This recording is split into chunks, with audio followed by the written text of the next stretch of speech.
On est enchanté cette année, pour la deuxième année consécutive, d'accueillir l'Université de la Fondation des Transitions.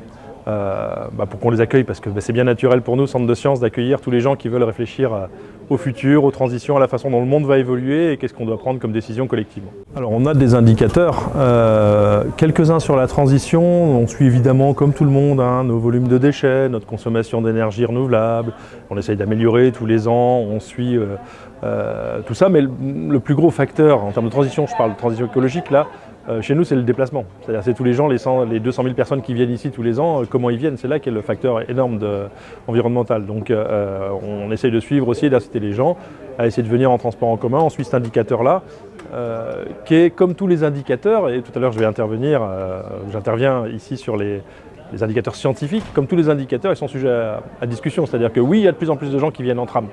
Mais si j'ai de plus en plus de gens qui viennent en tram, est-ce que c'est bien les gens que je souhaite avoir à Cap-Science? Est-ce que c'est bien représentatif de la société? Et de plus en plus, j'ai des CSP+, parce que le tram est en ville, c'est des CSP+, et que les gens, les autres catégories socio-professionnelles, se voyagent plus en voiture. Donc l'un dans l'autre, les indicateurs sont toujours une vraie question un peu compliquée, parce que si on en prend un, en fait, on ne peut pas aborder une problématique dans son ensemble, sans prendre plusieurs indicateurs qui forcément se contradisent.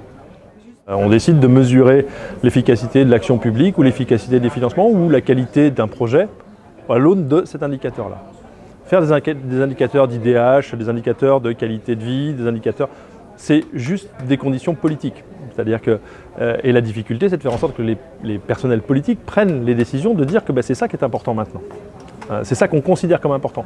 Alors comment on le considère comme important? C'est-à-dire qu'on le considère comme important, par exemple, en disant ne sont éligibles à tel ou tel dispositif ou ne sont acceptés les projets qui respectent tel ou tel indicateur.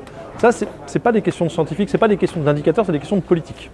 C'est-à-dire c'est d'avoir le courage d'imposer des indicateurs.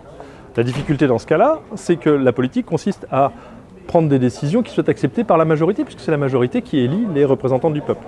Et donc il y a une tension entre les décisions nécessaires et le peuple, l'acceptabilité de cette décision.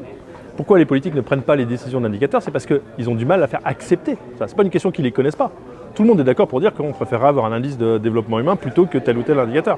Le problème, c'est que ça a des conséquences sur la façon dont vivent les gens qui sont pour l'instant inacceptables parce qu'on n'a pas fait la médiation, on n'a pas fait l'explication, on n'a pas fait la preuve que c'était une belle et nécessaire idée. Donc pour moi, c'est d'abord un choix politique, avant d'être un choix scientifique, technique, scientifique. Voilà.